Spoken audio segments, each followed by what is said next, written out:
चर्चा हुआ है, इसके बारे में अगर देखिए, मोदी जी के साथ काली बात हुआ है, कल सवेरे बात हुआ है और वहाँ त्रिपुरा के विषय में बात हुआ। यहाँ खास करके जो अभी इलेक्शन हुआ है, 2 जगह आप जानते हैं बाईपोल इलेक्शन हुआ, इसके बारे में उनसे बात हुआ।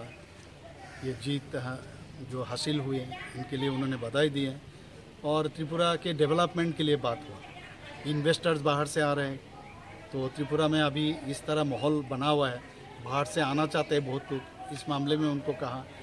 और त्रिपुरा गवर्नमेंट क्या क्या अभी किया है और आने वाले दिन क्या क्या कर सकते हैं, ये सब चीज़ लेके बात हम लोग किए हैं। और बाकी उन्होंने काफ़ी हम लोग को हौसला बढ़ाया कि इस तरह ही काम करना चाहिए और उन्होंने जिस तरह काम करते हैं उस दिशा पर हम लोग भी काम कर रहे हैं। तो ये सब पूरा विषय लेके बात हुआ है और वो हमेशा कहते हैं सबको लेके हम लोग को चलना चाहिए। हर व्यक्ति जो है इस त्रिपुरा में है, उनका कोई भी समस्या है उसका समाधान करना चाहिए।